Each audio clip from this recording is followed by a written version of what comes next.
Assalamualaikum warahmatullahi wabarakatuh. Nama saya Ardelia Dwi Kartika, NIM 2001011110400. Di sini saya akan membacakan dan menjelaskan tentang materi berbahasa Indonesia yang baik dan benar. Assalamualaikum warahmatullahi wabarakatuh. Nama saya Dewi Yulia Mariana, NIM 200101110773. Saya akan mempresentasikan materi ragam baku dan tidak baku, juga ragam sosial dan ragam fungsional. Assalamualaikum warahmatullahi wabarakatuh. Nama saya Desi Rahmadana, NIM 20011110542. Di sini saya akan menjelaskan materi tentang kesalahan dalam berbahasa Indonesia dan ragam bahasa. Assalamualaikum warahmatullahi wabarakatuh. Kami dari kelompok 1 akan mempresentasikan makalah kami yang berjudul Penggunaan Bahasa Indonesia. Saya Desi Rahmadana. Di sini saya akan menjelaskan tentang kesalahan umum dalam berbahasa Indonesia. Ada beberapa kesalahan yang sering terjadi dalam berbahasa Indonesia. Yang pertama, hiperkorek, yang kedua, pleonasme, dan yang ketiga, kontaminasi. Yang pertama adalah hiperkorek. Hiperkorek adalah kesalahan bahasa yang dikarenakan membetulkan bentuk yang sudah benar sehingga menjadi salah. Kata hiperkorek dapat diartikan terlalu benar, merupakan penulisan kata yang melampaui batas, yang benar dan sesuai justru menjadi kata yang salah. Contohnya seperti kata hutang. Hutang merupakan kata hiperkorek dikarenakan ada penambahan huruf H di depannya. Seharusnya yang benar adalah utang, bukan hutang. Contoh yang kedua yaitu kata insyaf. Kata insyaf merupakan kata hiperkorek karena ada penambahan huruf Y dalam kata tersebut. Seharusnya yang benar adalah insaf, bukan insyaf. Selanjutnya yang kedua yaitu pleonasme. Pleonasme adalah kesalahan berbahasa yang dikarenakan kelebihan dalam pemakaian kata yang sebenarnya tidak diperlukan, atau juga bisa disebut sebagai pemakaian kata-kata yang secara berlebihan. Namun, pleonasme dapat digunakan untuk majas. Kesalahan yang sering terjadi ialah adanya penambahan kata-kata yang sebenarnya tidak diperlukan. Pleonasme ada 3 macam. Yang pertama, penggunaan 2 kata yang bersinonim dalam satu kelompok kata. Contohnya, zaman dahulu, dahulu kala. Sedangkan kata pleonasmenya zaman dahulu kala itu adalah kata pleonasme karena itu berlebihan. Lanjut yang kedua, bentuk jamak dinyatakan 2 kali. Contohnya, kata ibu-ibu itu benar. Kata pleonasmenya adalah para ibu-ibu. Ada juga kata tolong menolong, saling menolong itu benar. Namun kata pleonasmenya adalah saling tolong menolong. Yang ketiga, penggunaan kata tugas atau keterangan yang tidak diperlukan karena pernyataan sudah cukup jelas. Contohnya, maju ke depan dan kambuh kembali. Kemudian yang ketiga, kontaminasi. Kontaminasi diambil dari bahasa Inggris contamination yang artinya pencemaran. Dalam bahasa kata itu diterjemahkan dengan kerancuan. Rancu artinya kacau dan kerancuan artinya kekacauan. Yang dimaksud kacau ialah susunan unsur bahasa yang tidak tepat, seperti morfem dan kata. Morfem yang salah disusun menimbulkan kata yang salah bentuk. Kata yang salah disusun menimbulkan frase yang kacau atau kalimat yang kacau. Kontaminasi terjadi karena salah nalar, penggabungan 2 hal yang berbeda sehingga menjadi suatu hal yang tumpang tindih. Contohnya adalah kata mengesampingkan, mensampingkan. Kata kontaminasi adalah mengenyampingkan. Contoh kontaminasi frase. Kadang-kadang itu benar, ada kalanya juga benar. Kata kontaminasinya adalah kadangkala. Ada juga contoh berulang-ulang itu benar, berkali-kali juga benar, dan kata kontaminasinya adalah berulang kali. Contoh kontaminasi kalimat. Rapat itu dihadiri oleh para penjabat setempat, itu benar. Dalam rapat itu hadir para penjabat setempat, itu juga benar. Sedangkan kata kontaminasinya adalah dalam rapat itu dihadiri oleh para penjabat setempat. Ada juga contoh anak-anak dilarang merokok, itu benar. Anak-anak tidak boleh merokok, itu juga benar. Sedangkan kata kontaminasinya adalah anak-anak dilarang tidak boleh merokok. Materi selanjutnya yaitu ragam bahasa. Ragam bahasa adalah variasi bahasa menurut pemakaian yang berbeda-beda menurut topik yang dibicarakan, menurut hubungan pembicara, kawan bicara, orang yang dibicarakan, serta menurut medium pembicara. Ragam bahasa yang oleh penuturnya dianggap sebagai ragam yang baik, yang biasa digunakan di kalangan terdidik, di dalam karya ilmiah atau karangan teknis perundang-undangan, di dalam suasana resmi atau di dalam surat menyurat resmi, seperti surat dinas, disebut ragam bahasa baku atau ragam bahasa resmi. Ditinjau dari media atau sarana yang digunakan untuk menghasilkan bahasa, penggunaan bahasa dapat dibedakan dalam dua macam, yaitu ragam bahasa lisan dan ragam bahasa tulis. Bahasa yang dihasilkan dengan menggunakan alat ucap atau organ of speech dengan fonem sebagai unsur dasar dinamakan ragam bahasa lisan, sedangkan bahasa yang dihasilkan dengan memanfaatkan tulisan dengan huruf sebagai unsur dasarnya dinamakan ragam tulis. Selanjutnya, ada ragam bahasa berdasarkan penutur. Yang pertama, ragam bahasa berdasarkan daerah, logat atau dialek. Luasnya pemakaian bahasa dapat menimbulkan perbedaan pemakaian bahasa. Penggunaan bahasa yang berbeda-beda karena perbedaan daerah disebut ragam atau istilah yang lama dikenal disebut dengan logat. Selanjutnya yang kedua, yaitu ragam bahasa berdasarkan pendidikan penutur. Bahasa Indonesia yang digunakan oleh kelompok penutur yang berpendidikan berbeda dengan yang tidak berpendidikan, terutama dalam pelafalan kata yang berasal dari bahasa asing. Misalnya fitnah, kompleks, vitamin, video, film, fakultas. Penutur yang tidak berpendidikan mungkin akan mengucapkan fitnah, kompleks, vitamin, video, film, fakultas. Perbedaan ini juga terjadi dalam bidang tata bahasa. Misalnya, membawa seharusnya membawa, nyari seharusnya mencari. Selain itu, bentuk kata dalam kalimat pun sering meninggalkan awalan yang seharusnya dipakai. Kemudian yang ketiga, ragam bahasa berdasarkan sikap penutur.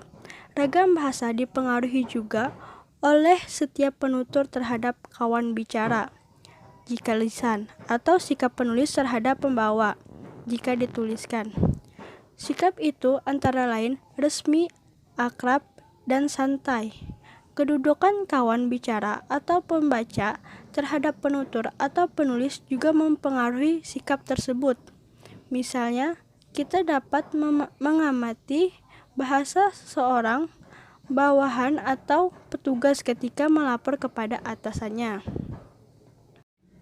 Kemudian yang selanjutnya, ragam bahasa menurut pokok persoalan atau bidang pemakaian. Dalam kehidupan sehari-hari, banyak pokok persoalan yang dibicarakan. Dalam membicarakan pokok persoalan yang berbeda-beda ini, kita pun menggunakan ragam bahasa yang berbeda. Ragam bahasa yang digunakan dalam lingkungan agama tentunya berbeda dengan bahasa yang digunakan dalam lingkungan kedokteran. Perbedaan itu tampak dalam pemilihan atau penggunaan sejumlah kata atau peristilahan atau ungkapan yang khusus digunakan dalam bidang tersebut. Kalimat yang digunakan berbeda sesuai dengan pokok persoalan yang dikemukakan. Kalimat dalam undang-undang berbeda dengan kalimat yang ada dalam sastra.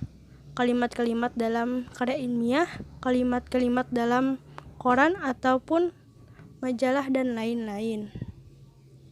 Ragam baku dan ragam tidak baku. Apa itu ragam baku dan ragam tidak baku?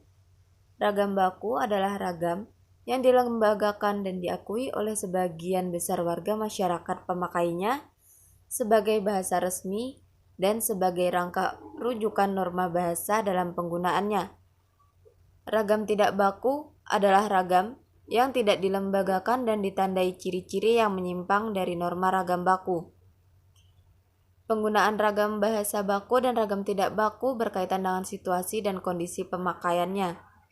Ragam baku biasanya digunakan dalam situasi resmi, seperti pada acara seminar, pidato, temu karya ilmiah, dan lain-lain. Adapun ragam bahasa tidak baku umumnya digunakan dalam komunikasi sehari-hari yang tidak bersifat resmi.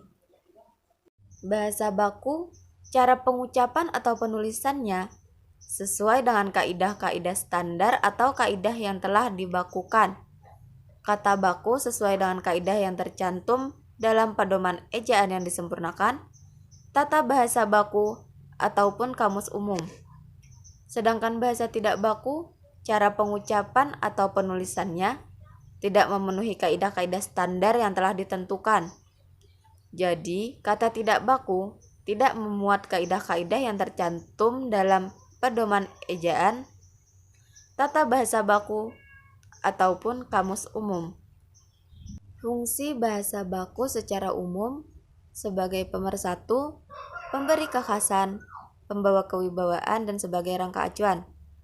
Sebagai pemersatu, pemakaian bahasa baku dapat mempersatukan sekelompok orang menjadi satu kesatuan masyarakat bahasa. Pemberi kekhasan, pemakaian bahasa baku dapat menjadi pembeda dengan masyarakat pemakai bahasa lainnya. Pembawa kewibawaan, yaitu pemakaian bahasa baku, dapat memperlihatkan kewibawaan pemakainya. Dan terakhir sebagai kerangka acuan. Bahasa baku menjadi tolok ukur bagi benar tidaknya pemakaian bahasa seseorang atau sekelompok orang. Ciri-ciri bahasa baku. Pertama, tidak dipengaruhi bahasa daerah. Contohnya gue. Sedangkan bahasa bakunya itu saya. Kedua, tidak dipengaruhi bahasa asing. Contohnya seperti ini adalah salah. Yang kalimat bakunya itu ialah ini salah. Yang ketiga, bukan merupakan bahasa percakapan. Contoh bahasa percakapan itu seperti enggak. Dan bahasa bakunya itu tidak. Yang keempat, pemakaian imbuhan dinyatakan secara eksplisit, yaitu dinyatakan secara jelas, terang-terangan, atau secara tersurat. Contoh yang tidak bakunya, semut lawan gajah. Yang bakunya itu semut melawan gajah. Contoh kalimat eksplisit yang lain, tolong jendelanya ditutup. Nah, dari kalimat tersebut, kita dapat dengan jelas mengetahui makna dari si pembicara tersebut yang menyuruh si pendengar untuk menutup jendela. Yang kelima, pemakaian kata sesuai konteks kalimat. Tidak bakunya itu seperti disebabkan karena, dan yang bakunya itu disebabkan oleh. Yang keenam, tidak terkontaminasi atau rancu. Rancu atau campur aduk. Yang rancu contohnya berulang kali, dan yang bakunya itu berkali-kali. Ragam sosial dan ragam fungsional. Ragam sosial yaitu ragam bahasa yang sebagian norma dan kaidahnya didasarkan atas kesepakatan bersama dalam lingkungan sosial yang lebih kecil dalam masyarakat. Ragam fungsional, yang kadang-kadang disebut juga ragam profesional, adalah ragam bahasa yang dikaitkan dengan profesi, lembaga, lingkungan kerja, atau kegiatan tertentu lainnya. Ragam fungsional juga dikaitkan dengan keresmian keadaan penggunaannya. Dalam kenyataan, ragam fungsional menjelma sebagai bahasa negara dan bahasa teknis keprofesian, seperti bahasa dalam lingkungan keilmuan atau teknologi dan kedokteran. Ciri-ciri lain dari bahasa baku yaitu kemantapan dinamis, kecerdasan, dan keseragaman. Kemantapan dinamis berupa kaidah dan aturan yang tetap, baku atau standar, tidak dapat berubah setiap saat.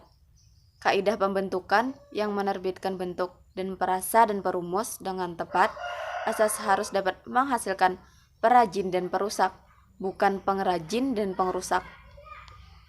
Kecerdasan bahasa diwujudkan dalam kalimat, paragraf, dan satuan bahasa lain yang lebih besar mengungkapkan penalaran atau pemikiran yang teratur, logis, dan masuk akal.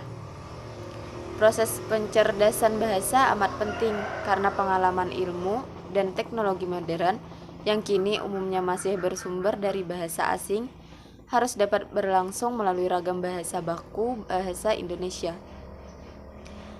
Keseragaman bahasa baku atau bahasa standar sampai batas tertentu berarti proses penyeragaman kaidah, bukan penyamaan ragam bahasa atau penyeragaman variasi bahasa. Assalamualaikum warahmatullahi wabarakatuh. Saya akan menjelaskan tentang materi berbahasa Indonesia yang baik dan benar. Bahasa Indonesia yang baik dan benar adalah bahasa Indonesia yang sesuai dengan situasi dan kondisi pemakaian serta mematuhi kaidah-kaidah bahasa yang berlaku secara konsisten. Berbahasa Indonesia yang baik dan benar tentunya harus bisa membedakan bahasa formal dan bahasa non-formal. Misalkan dalam sehari-hari kita menggunakan bahasa baku, contohnya, apakah kamu ingin menyapu rumah bagian belakang? Apa yang kamu lakukan tadi? Saya akan pergi ke sekolah di pagi hari. Saya akan sangat berterima kasih kepada kamu. Contoh lain dalam tawar-menawar di pasar, misalnya, memakai bahasa ragam baku akan menimbulkan kegelian, keheranan, dan kecurigaan. Akan sangat ganjil bila dalam tawar-menawar pada tukang sayur atau tukang becak kita memakai bahasa baku seperti ini. Contohnya, berapakah ibu mau menjual bayam ini? Apakah abang becak bersedia mengantarkan saya ke Sering Laut, Kota Baru, dan berapakah ongkosnya? Dari contoh tersebut, bahasa baku kurang bisa dipakai dalam kehidupan sehari-hari karena bahasa baku merupakan bahasa yang formal. Sedangkan sehari-hari kita biasanya memakai bahasa yang non-formal agar tidak menimbulkan kegelian, keheranan, atau kecurigaan. Selanjutnya, bahasa yang baik. Penggunaan bahasa untuk lingkungan berpendidikan tinggi dan berpendidikan rendah tentu tidak dapat disamakan. Kita tidak dapat menyampaikan pengertian mengenai jembatan misalnya dengan bahasa yang sama dengan seorang anak kecil dan kepada orang dewasa. Selain umur yang berbeda, daya serap seorang anak dan seorang dewasa tentu jauh berbeda. Antara berbahasa yang baik dengan orang yang berpendidikan dan dengan orang yang tidak berpendidikan tentu jauh berbeda. Misalnya, orang berpendidikan menyebutkan garam itu NaCl. Tapi jika kita menyebutkan garam kepada orang yang tidak berpendidikan dan tidak tahu NaCl itu apa, dia akan bingung. Apa sih NaCl itu? Tapi jika kita menyebutkan NaCl itu adalah garam, maka orang-orang akan mudah mengerti. Yang benar, bahasa Indonesia yang benar adalah bahasa Indonesia yang berkaitan dengan aspek kaidah, yaitu peraturan bahasa. Berkaitan dengan peraturan bahasa, ada 4 hal yang harus diperhatikan, yaitu masalah tata bahasa, pilihan kata, tanda baca, dan ejaan. Pengetahuan atas tata bahasa dan pilihan kata harus dimiliki dalam penggunaan bahasa tulis. Selanjutnya, penggunaan kata dan kalimat. Kata yang dipakai dalam bahasa Indonesia adalah kata yang tepat, baku, dan serasi. Kata yang tepat merupakan kata yang sesuai dengan gagasan atau maksud penuturan atau sesuai dengan arti sesungguhnya dan sesuai dengan situasi pembicaraan seperti situasi dengan lawan bicara, topik pembicaraan, ragam bahasa, dan lain-lain. Kata yang baku adalah kata yang sesuai dengan ejaan IYD. Kalimat yang dipakai dalam bahasa Indonesia harus kalimat efektif. Kalimat efektif harus 1. Mudah dipahami oleh orang lain. 2. Memenuhi unsur penting kalimat, minimal ada subjek atau predikat terutama pada ragam tulis. 3. Menggunakan kata yang tepat dan serasi. 4. Gramatikal seperti menggunakan punktuasi dan kata yang baku, menggunakan struktur yang benar, frasa sebelum D dan M, menggunakan kata yang morfologis, menggunakan kata yang sesuai dengan fungsinya atau kedudukannya. 5. Rasional, yaitu gagasan yang dapat dicerna oleh pikiran. 6. Efisien, menggunakan unsur sesuai kebutuhan dan tidak berlebihan. 4. Penggunaan paragraf dalam bahasa Indonesia. Paragraf yang dipakai dalam bahasa Indonesia adalah paragraf yang baik. Paragraf ini harus 1. Mempunyai satu pikiran utama. 2. Mempunyai koherensi yang baik, yaitu hubungan antara unsurnya sangat kuat dan semua unsurnya tersusun secara sistematis. 3. Menggunakan kalimat efektif. Selanjutnya, 5. Penggunaan kata dan kalimat. Kata yang dipakai dalam bahasa Indonesia adalah kata yang tepat, baku, dan serasi. Kata yang tepat merupakan kata yang sesuai dengan gagasan atau maksud penuturan atau sesuai dengan arti sesungguhnya dan sesuai dengan situasi pembicara seperti sesuai dengan lawan bicara, topik pembicaraan, ragam pembicaraan, dan lain-lain. Kata yang baku adalah kata yang sesuai dengan ejaan IYD. Kalimat yang dipakai dalam bahasa Indonesia harus efektif. Presentasi dari saya serta sekalian menutup presentasi dari kami, saya ucapkan wassalamualaikum warahmatullahi wabarakatuh. Dan jika ada pertanyaan atau ada yang kurang jelas, mohon ditanyakan kepada kami. Terima kasih.